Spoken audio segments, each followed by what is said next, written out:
ce que c'est que d'être un homme. La première réaction, et après je passerai à d'autres choses plus personnelles, c'est ce grand poème de Rudyard Kipling, euh, qui est quand tu auras abouti, quand tu auras été capable de traverser tout un ensemble d'épreuves, à la fin tu seras un homme, mon fils.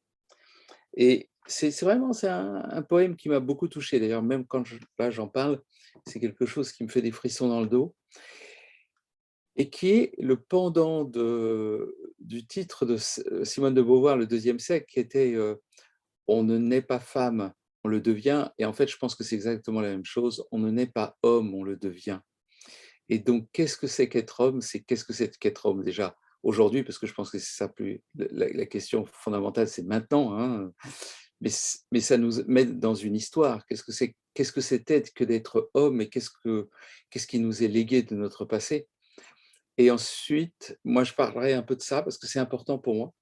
Et puis, je parlerai aussi de ma relation à moi-même en tant qu'homme et de la relation à la femme, puisque, en fait, je me suis, au fur et à mesure, défini homme, par différence aussi avec la femme. Et je voudrais partir de quelque chose qui est une sorte de constat que j'avais il y a quelque temps, je ne sais pas quand, c'est quelques années, euh, qui était, avant de faire du tantra, donc je dirais dans les années, pour moi, 80-90, même après, dès le début, je ne me rendais pas compte, c'est que je croyais un peu que l'homme et la femme, c'était pareil. Mais vraiment, je croyais. J'étais un peu féministe avant l'heure. J'étais vraiment dans une démarche féministe. Alors, pour une raison bien simple, d'abord chez moi, c'est qu'il y avait trois femmes, il y avait ma mère et mes deux sœurs. Même quand j'étais plus petit, il y avait ma grand-mère et à l'époque, il y avait même une employée de maison qu'on appelait une bonne, parce que c'était le truc de l'époque. Puis il y avait mon père qui rentrait le soir. Donc c'était vraiment une ambiance très féminine. Et à côté de ça, j'allais à l'école de garçons, parce qu'il y avait une école de garçons et une école de filles, parce que tout était séparé, garçons et filles. Mais, euh, à part que les filles, on les traitait de les quilles à la vanille et les garçons, c'était les gars au chocolat, tu vois, c'est ce qu'on a dans les cours d'école. C'est-à-dire qu'on se... Mais en fait, mis à part ça, en tout cas moi dans ce que je vivais, c'est qu'il n'y avait aucune différence de statut entre les hommes et les femmes, parce que chez moi, le pouvoir était absolument pas patriarcal. Lui-même, il était peut-être un poil matriarcal, tu vois, il était très influencé par la mère, qui était femme, une petite bonne femme, une petite méditerranéenne, 1,56 m, avec plein d'énergie comme ça, et beaucoup, beaucoup d'énergie, et qui est devenue prof de yoga et tout ça. Donc, vraiment une personnalité. Donc, pour moi, si tu veux, les femmes, même l'égalité était une évidence. Quand j'ai appris des choses sur l'évolution de la femme, le statut de la femme, le droit de vote des femmes en 45, l'histoire du carnet de chèques qu'elles n'avaient pas le droit d'avoir sans l'autorisation de leur mari, et toutes ces règles-là, moi, je suis tombé des nues. Enfin, quand je l'ai appris, c'était mais incroyable. Donc moi, je l'ai appris, si tu veux, la différenciation et la, des aspects que l'on appelle maintenant patriarcaux. Je l'ai appris par la suite, mais pour moi, c'est resté assez... alors, je l'ai vu dans la rue, à l'extérieur, mais même quand j'étais jeune et qu'on traitait les garçons de mon âge, traitaient les filles, ouais, les femmes, c'est toutes des, ou les filles, c'est toutes des. Bah moi, je dis, bah moi, j'en ai déjà deux ou trois à la maison, c'est pas des, donc c'est pas toutes, hein, déjà, c'est faux dès la base. Donc, j'avais une vision qu'on était complètement semblables. Et il y a simplement à l'adolescence, ben, je me suis rendu compte de la différence, mais une différence qui était une différence de désir. C'est-à-dire que moi, je désirais les filles, quoi. Et elles étaient inatteignables, très loin. J'étais d'une timidité absolue. Et donc, c'était très, très difficile d'atteindre la fille, de lui parler. Oh, c'était monstrueux. Bon, heureusement, voilà, les circonstances faisaient que des choses se passaient, mais c'était très difficile pour moi. Mais aucune différence. Et j'ai commencé le tantra. Et donc, ma relation de désir et de rapport à la femme je supposais toujours qu'elle avait exactement le même de l'autre côté. Donc moi, j'étais dans un rapport de désir très visuel, comme beaucoup d'hommes, donc attiré par wow, elle est jolie, elle est belle, et la vision crée une relation, la notion de couple. Mais alors c'était mais de quoi me parle-t-on? C'est maintenant, je commence à comprendre, à mon âge, je commence à avoir des idées. Et encore, c'est très intellectuel, il y a des fois.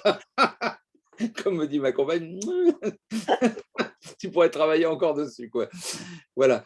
Donc, c'est quelque chose, j'étais attiré et je pouvais aimer, évidemment, une fille, vraiment, mais aimer passionnément. J'ai aimé une fille à 11-12 ans. Je l'ai vue pour la première fois. Avant, je me disais, c'est quoi l'amour? Tout le monde parle de l'amour, c'est quoi? Je ne comprenais rien, on m'en parlait, ça n'a pas de sens. Puis je l'ai vue passer et j'avais boum. Donc j'ai dit, ah, ça maintenant je sais. Le pouf, le rapport amoureux, l'élan amoureux de elle passe devant, mais c'est une déesse, quoi. Tu sais, comme dans le tantra, on dit une femme, c'est une déesse. Et en fait, je l'ai sentie. Elle était incroyable. Et donc, elle avait beaucoup de pouvoir. C'est-à-dire que pour moi, la femme a toujours eu beaucoup de pouvoir parce qu'elle a le pouvoir de mon désir, de mon attraction, du fait que j'ai envie d'elle, que j'ai envie d'aller vers elle. Alors, moi, de manière d'abord charnelle, puis ensuite de rencontrer la personne, puis ensuite de créer un lien et tout ça. Mais voilà, il y a cet élan qui est vers la femme, qui est un truc très global, je sais, très global, qui intègre le désir sexuel, mais qui est aussi une sorte de, de désir d'union, tu vois, de désir de faire plus qu'un. Euh, alors, on ne sait pas pour combien de temps, mais ça dépasse l'entendement, en tout cas cet élan-là. En tout cas, surtout quand j'étais à cette époque-là, parce qu'à l'époque, je te dis, j'avais aucune relation, aucune représentation. Et avec le tantra, il y a eu quelque chose qui s'est passé. D'abord, c'est la rencontre de femmes et la rencontre de plein de choses, mais que je ne comprenais pas. Et ça a été une découverte incroyable sur la femme. Et la première des choses qui a été important pour moi, qui a été le déclenchement de dire, mais je ne les connais pas. J'ai 2 enfants, j'avais déjà eu pas mal de relations de compagnes, puis de relations sexuelles en dehors de relations bien établies. Je me sentais, tu vois, un homme, voilà, j'avais vécu quoi, normalement. Et là, il y a une question qui est posée à tous les hommes, une femme qui pose cette question, ça m'a tellement marqué, je leur parle dans mon bouquin et tout ça, c'est la femme, elle dit, c'est quoi pour vous, les hommes, la pénétration? Et tous de nous, bah voilà, c'est un sentiment, c'est bon, je ne sais pas quoi. On avait tous nos trucs de mecs. C'est-à-dire de notre point de vue. C'est quoi la pénétration? Bah, on a raconté ce qu'on vivait, parce que c'était ça aussi qui était demandé. Et la femme elle nous a dit ensuite, ah, c'est marrant, aucun de vous n'a dit que c'était l'accueil de la femme. Que vous n'avez jamais parlé de l'accueil de la femme qui vous accueillait en elle. Et moi, oh, là j'ai eu mais une sorte de truc, ça a été une épiphanie, c'est-à-dire une insight, une révélation, il y a avant-après. Avant, pour moi, les femmes, c'était comme des hommes. Après, c'est quoi une femme? Et au travers de ce cheminement de c'est quoi une femme, je me suis aussi posé la question de c'est quoi un homme?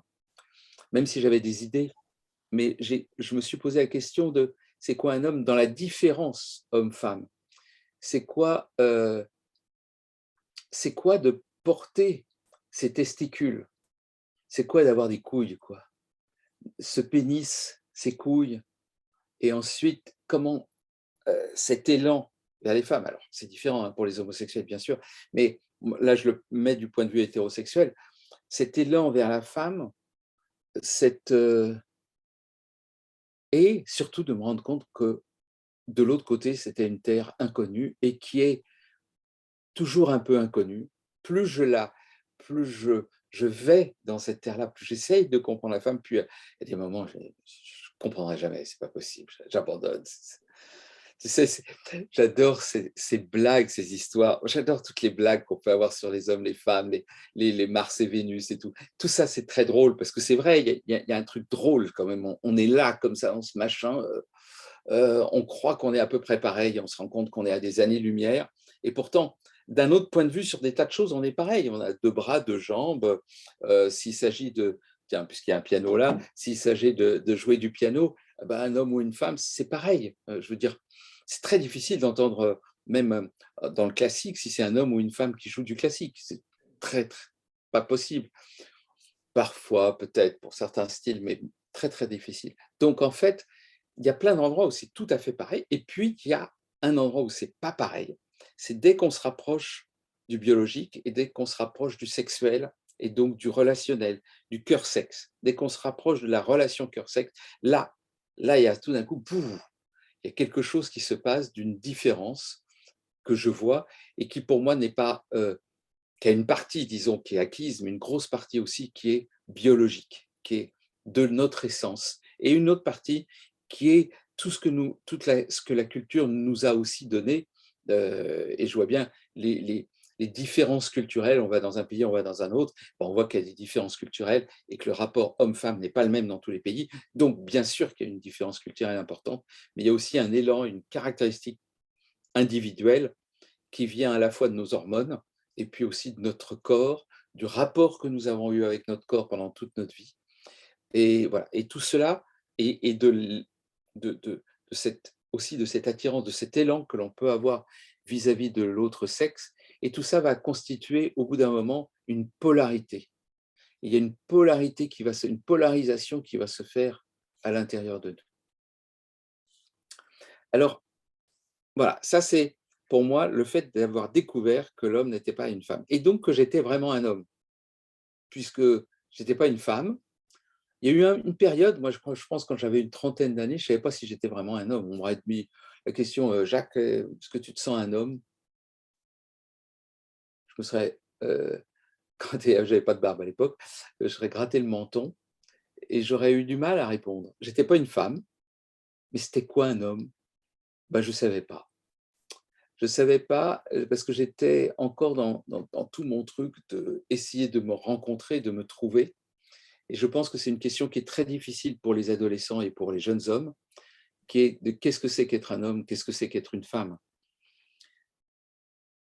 Et alors qu'en fait, les histoires mythiques, mythologiques, et maintenant les grandes séries, je pense par exemple Game of Thrones, ou des grandes séries qui, qui, qui, nous, qui font en sorte que le monde entier le regarde pratiquement, ben, si le monde entier le regarde, c'est qu'il y a des profondeurs, il y a quelque chose de très profond à l'intérieur, et qu'elles disent sur un plan symbolique des tas de choses. Et une des choses qui me tarabuste, c'est, et en ce moment, il y a une guerre en Ukraine, et moi, j'ai pas connu, je fais partie des premières générations qui n'ont pas connu la guerre. J'ai pas connu non plus la guerre d'Algérie. Enfin, j'étais trop petit pendant la guerre d'Algérie. Et je me dis, c'est quoi une guerre?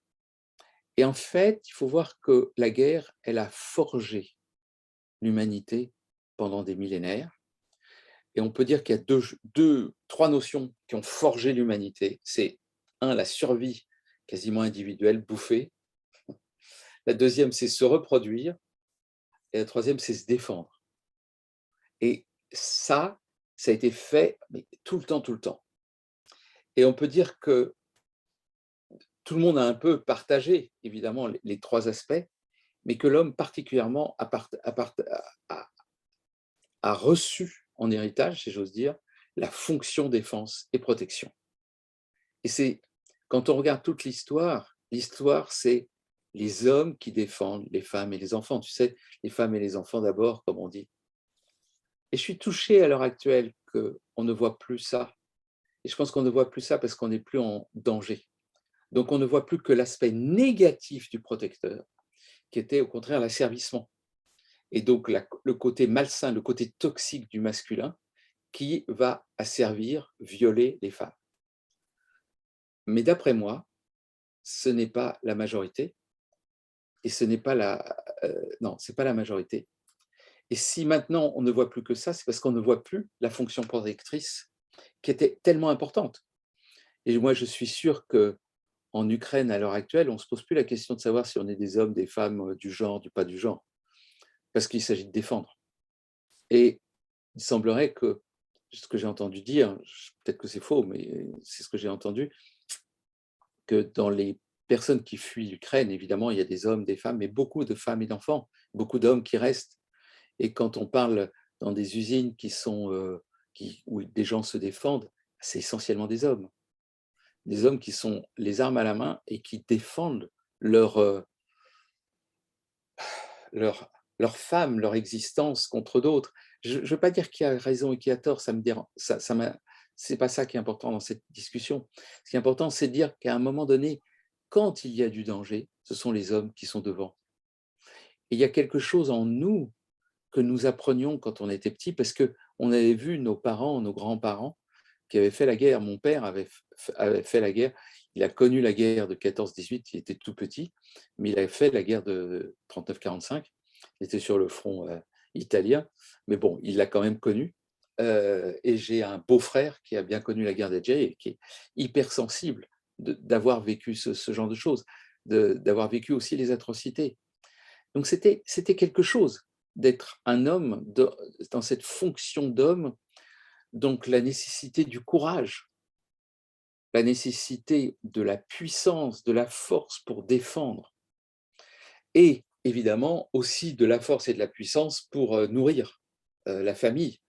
Mais ça, dans une certaine mesure, surtout à la campagne, les femmes, elles bossaient aussi. Il faut dire que ça y allait bien des deux côtés. Ils étaient tous à travailler comme des fous.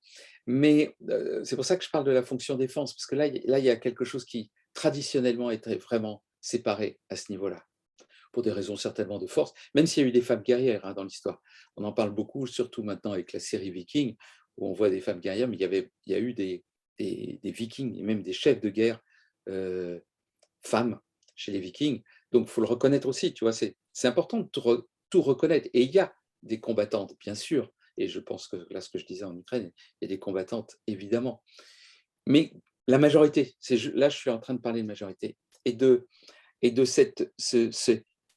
ces valeurs masculines qu'on peut porter aussi, d'ailleurs, quand on est une femme, ces valeurs masculines de droiture, détermination, de parole, de courage, euh, d'alignement, de rester droit dans l'adversité. Ça, c'est vraiment de tenir. Voilà. Il y a un côté de quelque chose euh, du, de la forme verticale, j'allais dire, qui s'érige d'une érection. Et l'homme, il est défini dans l'érection aussi. Alors, pas que l'érection sexuelle, mais l'érection de l'être, l'érection du corps qui tient droit dans l'adversité, dans les difficultés, et qui va affronter les éléments, et qui va affronter les dangers. Et des hommes ont exploré, ont été des aventuriers, ils ont exploré énormément de choses, et ça à partir de ces qualités masculines. Il y a eu aussi quelques femmes qui l'ont fait, mais justement avec aussi des qualités masculines pour le faire. Donc pour moi, être un homme, c'est savoir incarner cet alignement intérieur, cette puissance, cette capacité de tenir, comme je le disais, d'affronter, de traverser les épreuves, un certain stoïcisme, puisque le poème de Rudyard Kipling dont je parlais, « Tu seras un homme, mon fils », est complètement inspiré par la philosophie stoïcienne, qui est une philosophie qui est de plus en plus à la mode, et elle est à la mode chez les jeunes hommes qui essayent de retrouver une philosophie, des soubassements pour se redéfinir en tant qu'homme. Et je voudrais parler en ce moment, maintenant peut-être, un peu de ce que je ressens, de qu'est-ce que c'est qu'être homme aujourd'hui. Alors, un peu pour moi, être homme, c'est incarner tout ça de plus en plus. Je crois qu'on n'a pas fini. Euh, et je regardais encore un personnage que j'avais beaucoup aimé dans Game of Thrones, qui était un personnage complètement secondaire, mais qui m'avait impressionné, qui est Blackfish, qui est un mec qui tient. Et il est là, toujours. Il ne dit pas des conneries, il empêche son neveu de dire des conneries et tout, lui, il tient. il tient la barque. Et j'adore parce qu'à la fin, c'est un mec, vraiment un chef de guerre. Le type, il a tenu des tas de trucs, solide comme un roc. Et puis, il a une parole droite.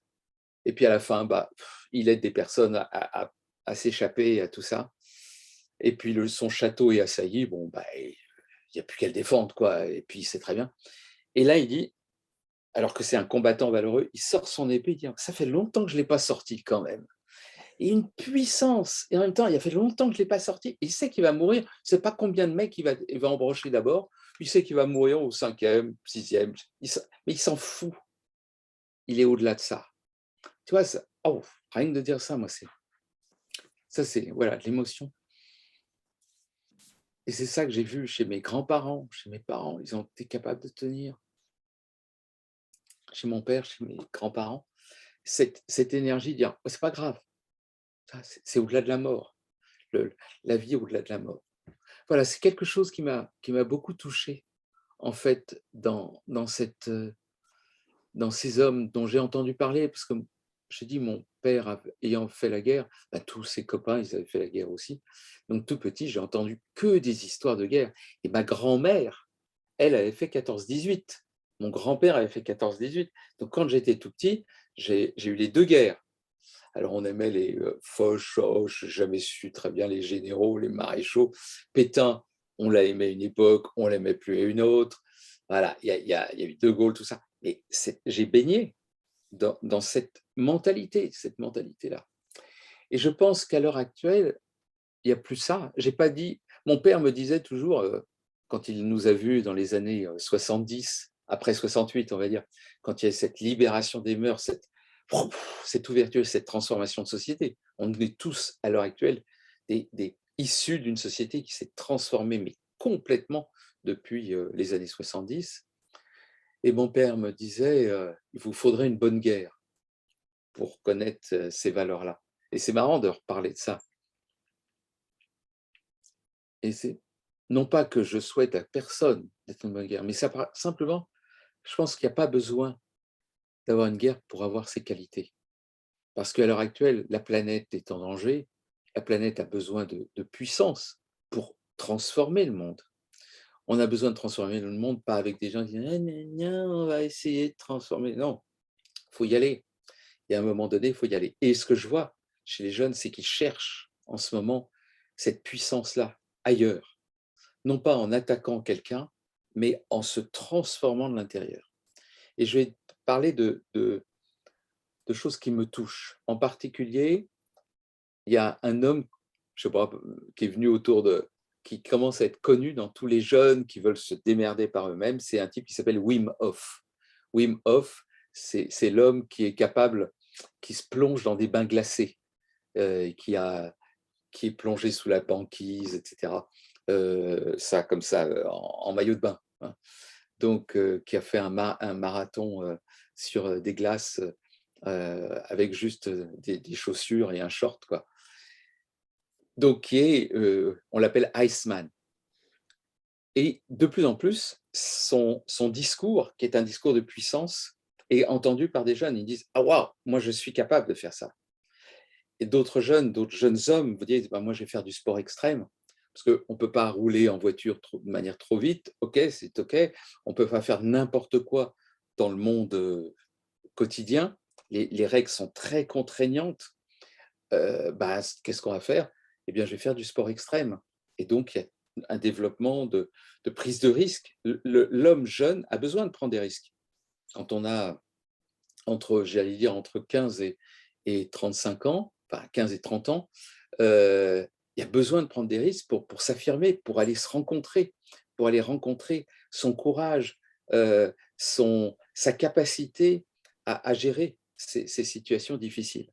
Puis après, les situations difficiles, ça va être plutôt être père. C'est aussi une situation très difficile. Et il y a un manque de pères, d'après moi, en ce moment. Et pourquoi il y a un manque de pères? Parce qu'avant, ils ne se sont pas complètement rencontrés en tant qu'hommes. Donc, quand on ne s'est pas rencontré en tant qu'homme, on arrive en tant que père. Et en tant que père, on est encore un jeune ado. Ça fait chier, quoi, parce qu'on joue aux jeux vidéo et puis il y a un petit gamin là alors que c'est merveilleux. Alors que c'est merveilleux d'être un père. Moi, ça a été une expérience fantastique, merveilleuse d'avoir mes enfants. Et je remercie toujours ma femme de m'avoir permis de le vivre et d'avoir permis de voir ses enfants grandir. C'est une expérience fantastique. Puis ensuite aussi, de prendre sa place dans le monde, d'apporter dans le monde, d'apporter sa pierre, son élan, de construire. Alors ça peut être une entreprise, ça peut être écrire un livre, ça peut être, je ne sais pas quoi, ça peut être thérapeute, mais de construire, de, de s'affirmer dans ce que l'on peut donner en contribuant au monde. Et ça, c'est vrai pour les hommes et les femmes, mais un homme encore plus, il ne peut pas ne pas s'affirmer, se réaliser sans contribuer d'une certaine manière au monde, sans apporter sa pierre à l'édifice. Et ça, c'est de manière saine. Quand c'est malsain, bah, il va profiter, il va être pique-assiette, il va utiliser l'autre, il va violer. Mais non, c'est pas ça être un homme. Être un homme, c'est justement cette puissance qui va être au service de quelque chose. Et à ce moment-là, dans cette puissance, il va pouvoir rencontrer la femme. Il va pouvoir rencontrer la femme à partir de son sexe et de son cœur. Là, les femmes, après, c'est une autre histoire, mais il va pouvoir rencontrer la femme à partir de cette puissance. Et comme par hasard, quand il s'est rencontré, il va rencontrer une femme qui elle-même est devenue femme. Et ce que je vois et ce qui me fascine en ce moment, c'est que l'idéal de la femme, qui est cet homme qui tient justement, qui est puissant, mais qui est en même temps ouvert, qui est attentionné, qui est à la fois dans sa réalisation et en même temps tourné vers la relation et vers la femme, eh bien cet homme, cet idéal, apparaît de plus en plus comme justement aussi, peut-être, le sens profond de l'homme. C'est-à-dire être à la fois dans sa puissance, dans sa réalisation, on va dire professionnelle pour simplifier, dans sa contribution au monde, dans son accomplissement, et aussi dans la partie relationnelle avec la femme, où il va pouvoir être dans sa puissance avec la femme. S'il ne va pas dans le premier, la relation dans le second va être merdouilleuse. Et j'en vois plein de couples, des jeunes couples. Tel garçon, il est là, excuse-moi, est-ce que tu as envie de quelque chose? Est-ce que je peux t'apporter un truc? Qu'est-ce que tu veux? De quoi tu as besoin? Et putain, sois un homme, apporte quelque chose. Alors après, oui, tu dis, est-ce que tu as envie de ça ou ça? Moi, je sais pas, je dis un truc classique, mais c'est, écoute, moi j'ai envie qu'on sorte tous les deux. Est-ce que j'ai envie du cinéma, mais ça sera aussi OK pour un resto. Qu'est-ce que tu veux? Là, c'est autre chose. Je donne une énergie et je donne une proposition, mais je pars de quelque chose qui est déjà un élan et pas ah, mais qu'est-ce que tu veux? Donc j'en vois des couples comme ça et en fait, le masculin n'est plus chez l'homme, il est chez la femme. C'est Quand j'étais jeune, on disait c'est la femme qui porte la culotte, c'est une expression. Bon, elle vaut ce qu'elle vaut, mais en tout cas, c'était la femme qui maintenant est plus dans le masculin. Les hommes, pour des tas de raisons, ne sont plus dans leur masculin. Ils sont comme s'ils s'auto-castraient ou comme si la société, parce que la société a évidemment son rôle, mais aussi chacun s'auto-castre dans cette histoire. Parce que je le vois, il y a presque une revendication d'être comme cela chez les jeunes hommes. Et je vois qu'il commence à y avoir un autre discours qui arrive. Il est intéressant, il est très difficile à tenir dans notre société, qui est le discours de l'homme qui est ni le macho à l'ancienne, le macho en disant, qui va dire, qui va être misogyne, en disant les femmes c'est du second ordre, ouais, c'est comme ça les femmes, donc pas être là-dedans, parce que pour moi ça c'est fini, c'est terminé, on n'a plus le droit. Comme je te dis, j'ai jamais été tellement comme ça, je pense, ou alors je ne m'en suis pas rendu compte, mais en tout cas, je ne crois pas l'avoir été, en tout cas, par mon éducation, je ne l'ai pas été, et pas non plus l'homme sensible, c'est-à-dire l'homme qui n'est plus que dans ses émotions et qui n'est plus dans sa puissance. Donc pour moi, vraiment, le chemin qui vient de l'homme, c'est l'homme dans sa puissance aligné et en même temps le cœur ouvert, capable de ressentir ses émotions. Il ne s'agit pas moi, d'aller comme mon père, mes grands-parents, qui n'étaient pas capables de ressentir même presque une émotion. Ils étaient blindés, ils étaient interdits d'émotion.